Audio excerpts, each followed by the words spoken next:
The following program is seen statewide on California Public Television. California's green is supported by Edison International. Californians are getting to be old hands at year-round energy conservation, part of our special awareness of the resources we all depend on. We're making the change to energy-efficient light bulbs, keeping warm weather thermostats set to a comfortable 78 degrees, and giving major appliances the afternoon off. Because when it comes to energy conservation, it all adds up. Life, powered by Edison. Well, hello everybody, I'm Hewell Hauser, and this is my new car. I'm really proud of it. It needs to be washed, but other than that, I really like to stand here and look at it. This is one of those new hybrid SUVs. I just got it. I get good gas mileage. It rides. It has a real good smooth ride to it with a lot of zip, a lot of get up and go. And of course, when I'm driving this car, I feel like I'm making a difference. I'm very politically correct. Now, this hybrid, along with hydrogen cars and electric cars, these are the cars of our future. This is very exciting technology, new technology. But is it really all that new? That's what this adventure is all about.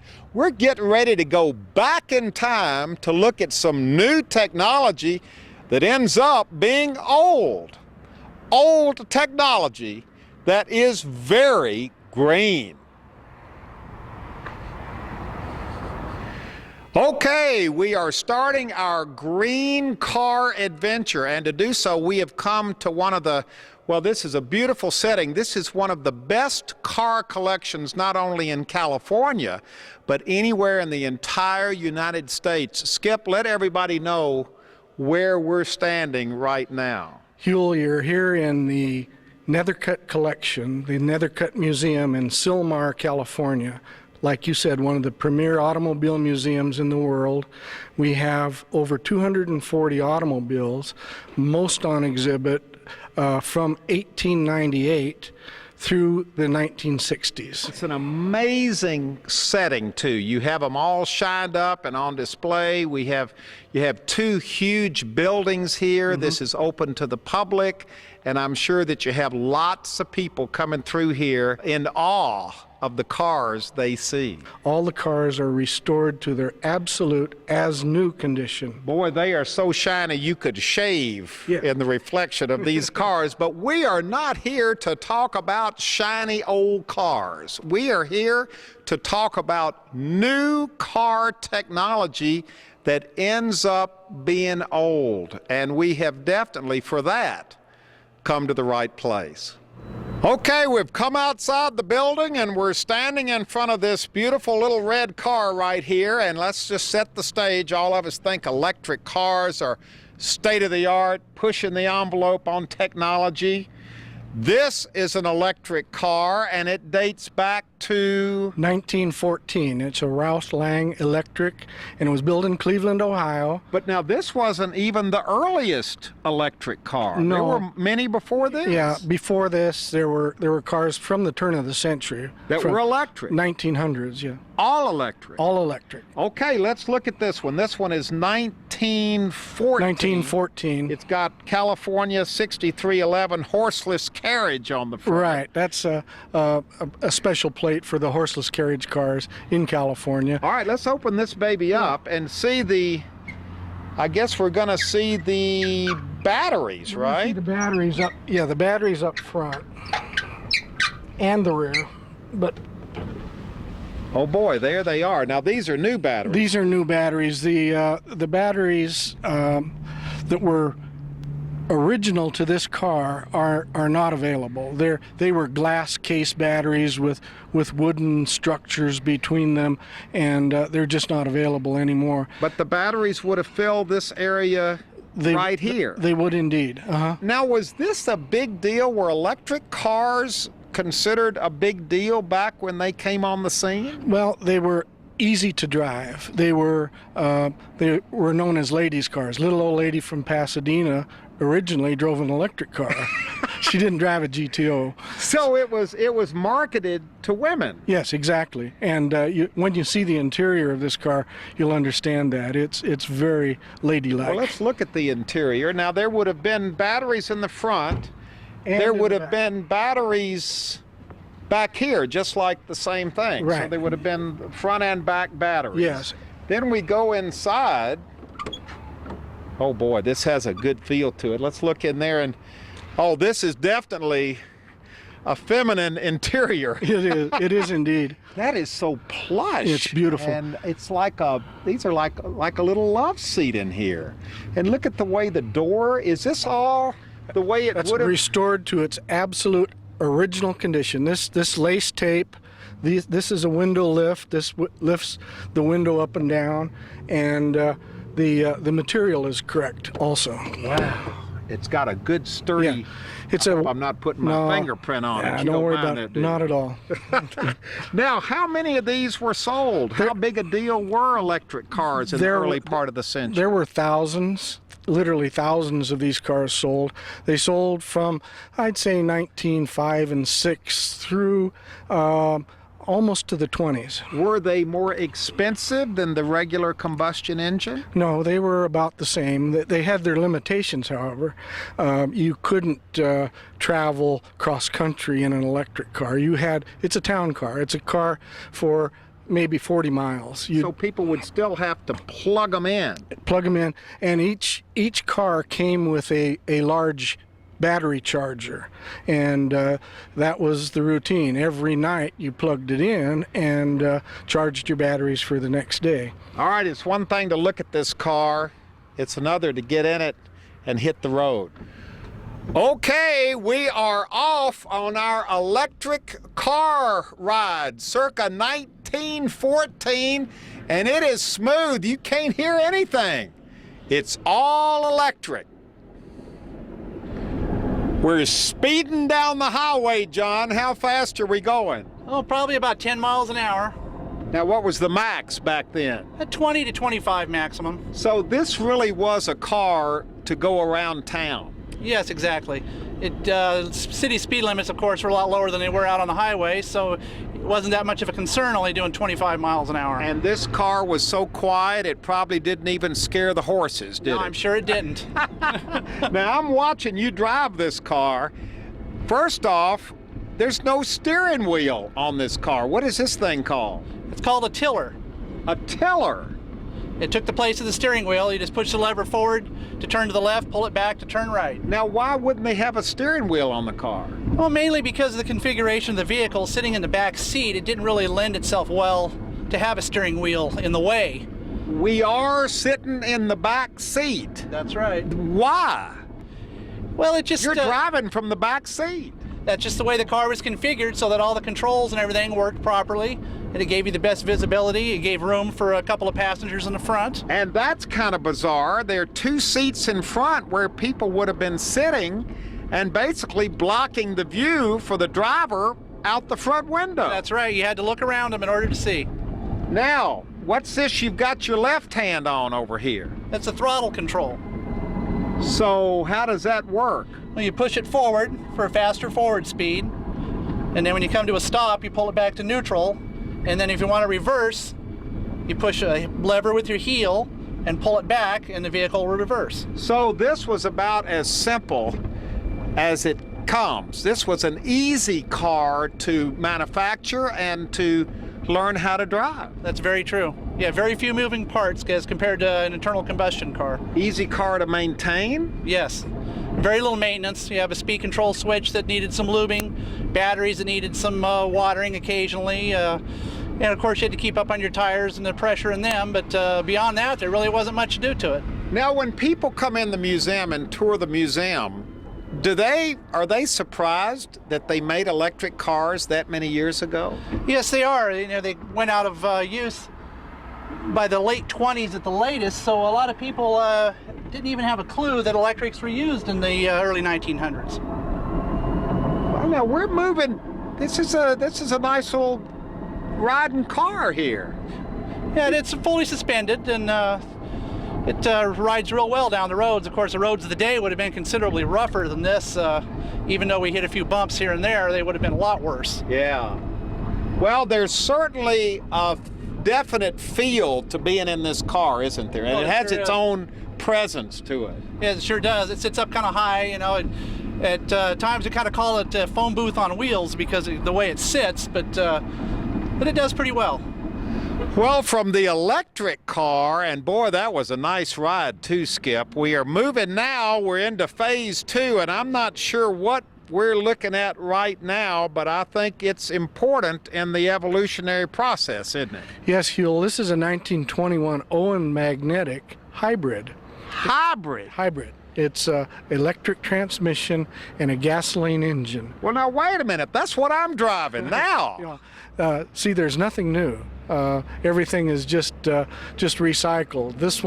This was state of the art in 1920. So wait a minute. They were making hybrid cars, combination electric and gasoline motors, as early as 1920. Earlier than that, even in 1915, they developed this concept. It was called an ENTZ transmission, an ENTZ, and it was more of a development of an automatic transmission than it was a hybrid green car. They weren't thinking green or environmental. Not at all. This was just a practical thing. They wanted ease of operation, and that's what this has. It's controlled by one lever on the steering column. Now, how many of these were sold? Boy, that's a beautiful car too.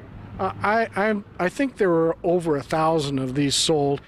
We've come back inside the museum because you've got a cutaway of this car in here that shows how this engine works.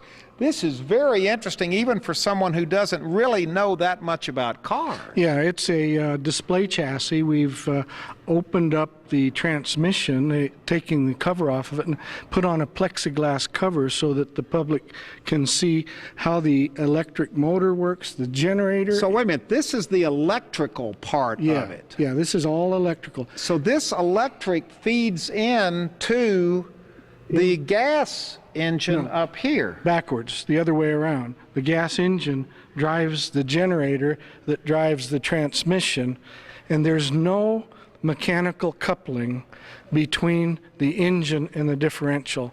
It's electrical. Okay, we're in the car. Roger is getting ready to turn it on and show us how this baby works. There it goes. It's on. Wait a minute, there's no sound. No, you won't hear any sound. On the controller, I'm going to put it at start. So you're shifting it. There it goes. And there, and we're ready to go. All right, let's head out of the parking lot here. And we put it in 1. Wow. So you're shifting gears up here on the steering wheel. Yes, this increases or decreases the magnetism.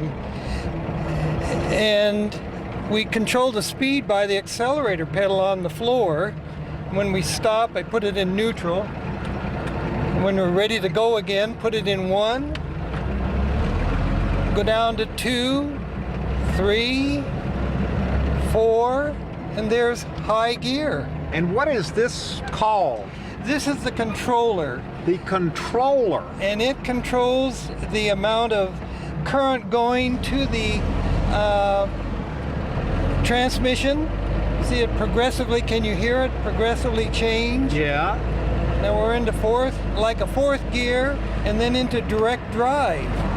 So when you're out on the open road, you're using the basic gasoline combustion engine. Right. And you control the speed by accelerating or deaccelerating. And what's interesting about this, it does freewheel.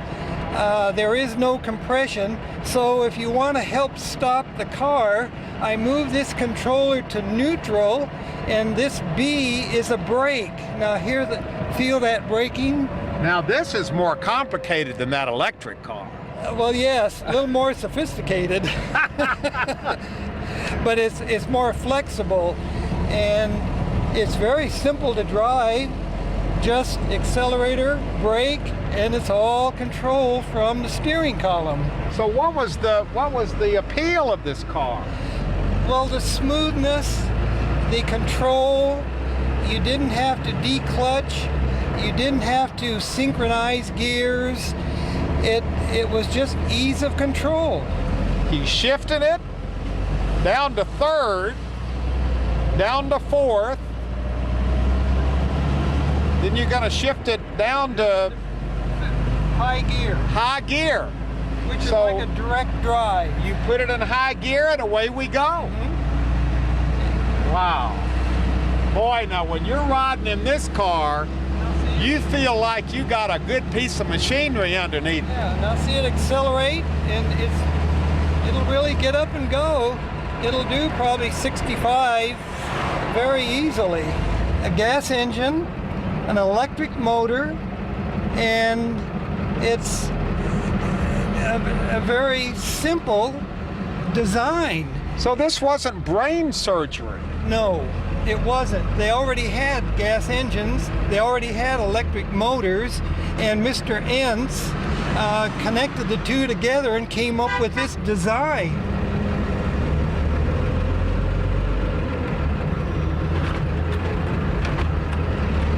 So we're going to drive in first. Right, but we can speed it up.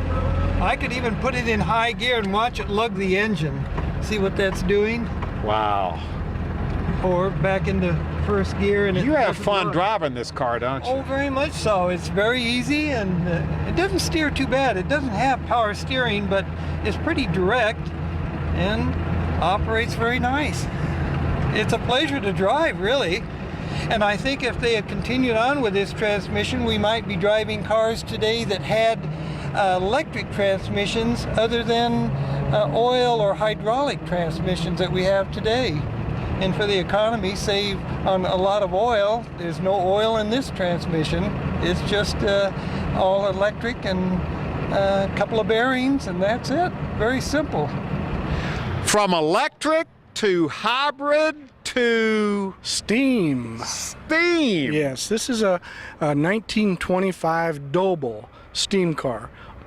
True California car, built in Emeryville, California, and the body was built by Murphy Coach Builders in Pasadena, California. So we got a California-built steam car from 1925, but you said they'd been building steam cars for years before that. From the 1880s at least, and there were earlier steam machines that moved armaments and things like that, but the steam automobiles from about the 1880s. Wow. Now let's open this. Let's get right to it. Arnold is there for a reason.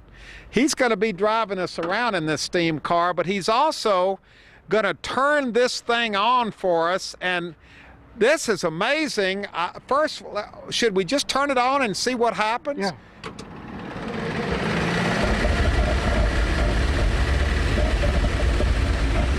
There's a flame. What is this? This is a boiler. This is what makes the steam. There's water circulating through that big boiler, and this is the flamethrower. It actually throws flame around the circulating water, generates steam, which is piped back to the engine and makes the car move.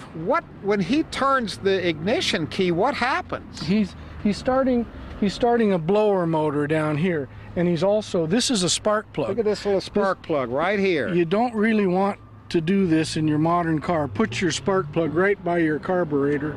Wow, and this is blowing flame into this. Now, why did he cut it off? Because he's up to pressure. He's had it running for quite a while, so it's up to pressure now. It's 800 pounds of pressure that can last for hours. So this car is pressurized. Yes. And ready to go. Ready to go, yeah. The Doble steam car was unique among steam cars because of this blower system. It was called superheat. Well, And- how many cars would have flamethrowers underneath the hood? Exactly. You could start the fire, light the fire, and drive away in 90 seconds. Wow, that's how long it took That's how long to get it up to pressure. Yes. And we got how much pressure in there? 800 pounds. Arnold, are you ready? We actually have 900 pounds of pressure. 900 pounds of pressure and growing. Yeah, we're ready to go. We're off. Now, right off the bat, my first, oh my gosh. It sounds like we're riding in a furnace. It is. The noise it's making. Yeah, when the burner comes on, it really is, it's 2 million BTUs of flamethrower. Does this thing get hot? Yeah, definitely a winter car. Listen to this. It sounds like a gas furnace going. Exactly what it is. It's because it's a carburetor with a Scirocco blower blowing up through the carburetor, and then it's ignited with a spark plug in the carburetor. Oh my gosh. Now, back to my first question. There are 2 steering wheels here. Yeah, well, this is a throttle wheel and a steering wheel. Jay Leno has one of these. He tells people the little wheels for little corners, the big wheels for big corners. So wait a minute, this is the Throttle wheel, that controls the speed. There's no foot throttle. I am opening this to accelerate. So the more I open it, the faster we go. So this is your accelerator right here. Exactly. There's no foot pedal, no foot throttle. And this is your steering wheel. Exactly. Well, this was revolutionary, wasn't it? I mean, this was high tech.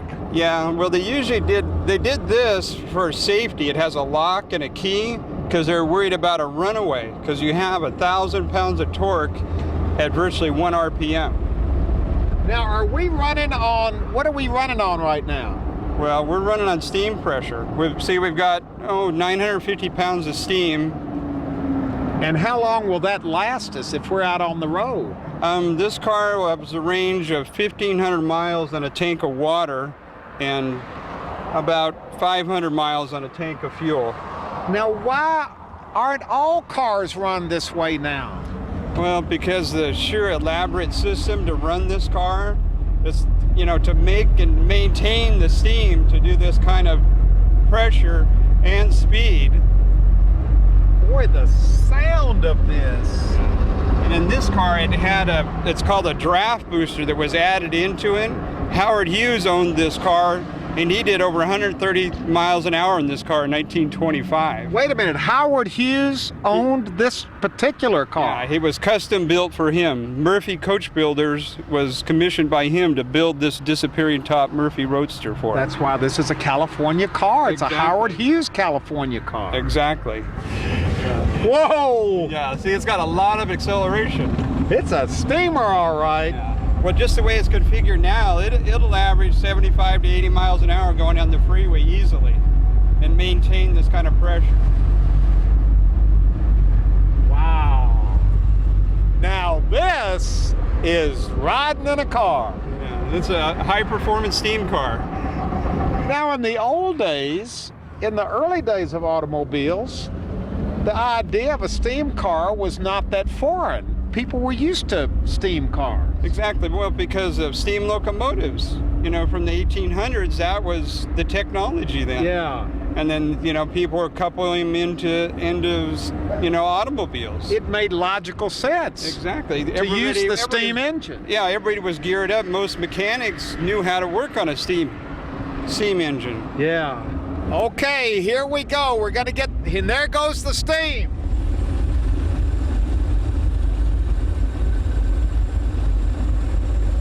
Boy, it does sound like a steam furnace, a gas furnace going. Yeah, well, exactly. It's really to the extreme.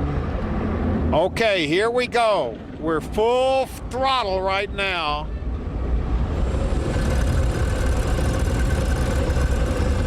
The steam definitely kicked in. It definitely does. The problem is it only has 2-wheel rear brakes.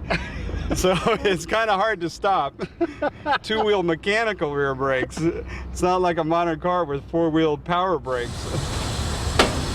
It's still hissing. It's still got steam power. It's still got steam going in there. Yes, it does. Well, I got to tell you, as much as I enjoyed riding in the other 2 cars, fellas, don't take this the wrong way, but I enjoyed this one the most. Whoa, this is warm too. It's hot. Yeah, it's very hot. This car's on fire. This has been absolutely amazing. Great. I'm And glad you know, you enjoyed it. I feel good about driving my hybrid. Yeah. But what is so interesting is that you have taken us back in time with this electric car, this hybrid car, this steam-driven car, to show that this technology has been around for a long time. They've always been kind of pushing the envelope, haven't Yes, they? and the internal combustion engine won the battle, but now it's being changed. The hybrid cars and electric cars will probably be our cars of the future. Why did the combustion car win out over these? It was more reliable and less maintenance and easier to manufacture. That's basically it. So it was economics. Yeah, economics. Henry Ford built 10 million Model Ts. Yeah. I mean, they couldn't have probably have built 10 million steam cars. Yeah. Well, Howard Hughes built this one. Yes, he did. But this cost him a pretty penny to build. Yes, it was. It was very expensive. Well, this has been very interesting, I think, for all of us, because it is interesting to see the direction cars are moving in toward. Right. You know, we're always pushing and changing and evolving, but this evolving nature of our cars has been going on for a long time, since the beginning of cars. Yeah, since the 1880s, indeed. And it's still going today. Still going. Who knows what we're going to be driving 50 years from now? Well, I won't be driving anything 50 years from now, but thank you, fellas, for giving us the ride around the place. Thank you, sir, for introducing us to these wonderful old cars at the Nethercutt Museum. This has been kind of a step forward and a step back and then a step forward again into the technology of automobiles. It's all part of the story of keeping our driving and our automobiles green.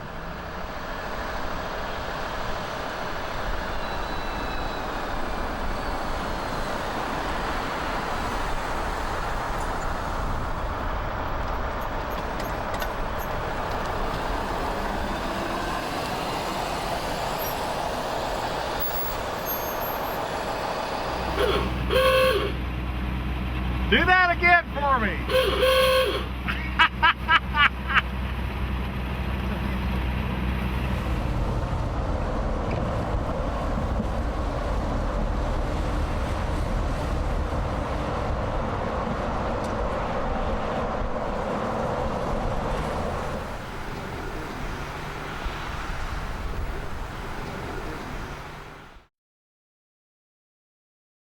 Well, hello everybody, I'm Huell Hauser, and I sure hope you enjoyed this green adventure.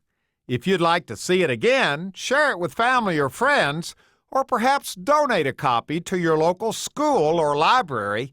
It's available on video cassette and on DVD. All you have to do is call 1-800-266-5727, and we'll be glad to send it to you right away. California's Green is supported by Edison International. As a national leader in the use of renewable energy, we understand the important role solar, wind, and other renewable sources play in meeting California's environmental goals. That's why Edison International not only supports the increased use of renewable energy in California, but is working hard to make sure this green energy becomes even more available in the years ahead. Life powered by Edison.